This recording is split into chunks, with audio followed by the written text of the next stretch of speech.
জানি হয়তো এই মাছ হয়তো অনেকেই খায় না, কারণ এই মাছ সকলে ভালোবাসে না, তো আমরা এই মাছ খাই। তো আসসালামু আলাইকুম বন্ধুরা, কেমন আছেন? গুজরাট থেকে সকল বন্ধুকে জানাই এমএন কিচেনে অনেক অনেক স্বাগত। তো আবারও চলে এলাম একটা মাছের রেসিপি নিয়ে। তার জন্য এখানে দেখুন একটা কত বড় মাছ। এখানে এই মাছটা হচ্ছে বাজার থেকে কেনা না, এখানে কেউ একজন ধরে নিয়ে আসে, দিয়ে তারপর বিক্রি করে। তো এটা প্রায় 3.5 কেজির মতো ওজন ছিল। তো মাছটাকে দেখুন প্রথমে আমি কেটে নিচ্ছি, তো কাটতে খুবই কষ্ট হয়েছে।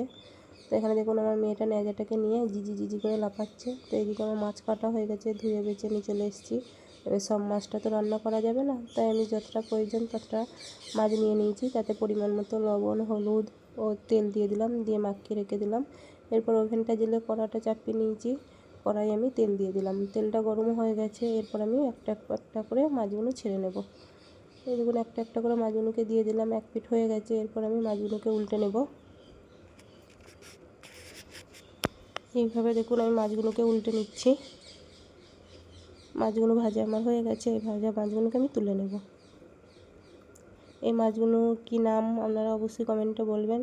এগুলো সে ছোটো হলে সিলভার কাপ বলে, কিন্তু এগুলো তো বড়গুলোকে বিগেট বলে। তো আমরা বিগেট বলেই জানি, আপনারা কে কী নামে জানেন অবশ্যই কমেন্টে জানাবেন।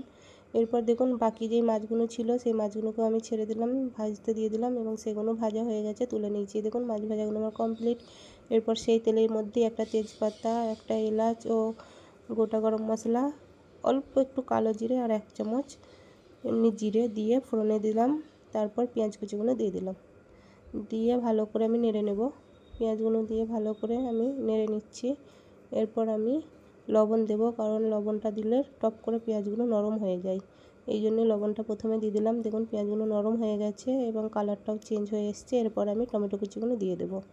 টমেটো কুচিগুলো দিয়ে ভালো করে আমি নেড়ে নিচ্ছি। এরপর আমি মশলাগুলো দিয়ে দেবো। মশলার মধ্যে জিরে ধনে গুঁড়ো, হলুদ গুঁড়ো, লঙ্কার গুঁড়ো আর অল্প একটু লবণ ছিল, কারণ তখন লবণটা আমি শুধু নরম হওয়ার জন্য দিয়েছিলাম। তারপর দেখুন মশলাটা দিয়ে ভালো করে কষে নিলাম। তারপর আবার আদা রসুনের পেস্ট দিয়ে ভালো করে কষে নিলাম। একবার ঢাকনা দিয়ে দিলাম যাতে গন্ধটা না ছাড়ে। দেখুন তেলটা ছেড়ে গেছে। এরপর আমি আবারও ভালো করে সমস্ত কিছু কষিয়ে নেবো। এইদিকে টমেটোগুলো দেখুন গলে গেছে এবং মশলাটাও আমার কষানো হয়ে গেছে। দেখুন তেলটা কত সুন্দর ছেড়ে গেছে। এরপর আমি পানি দিয়ে দেব। পানি দিয়ে ভালো করে একবার নেড়ে নেব। নেড়ে নিলাম। এরপর দেখুন এটা ফুটতে শুরু করে দিয়েছে। এরপর আমি মাছগুলো দিয়ে দেব। একটা একটা করে আমি সমস্ত মাছগুলোকে দিয়ে দেব। মাছগুলোকেও দিয়ে দিলাম। এরপর উপর থেকে ধনে পাতাটা দিয়ে দেব।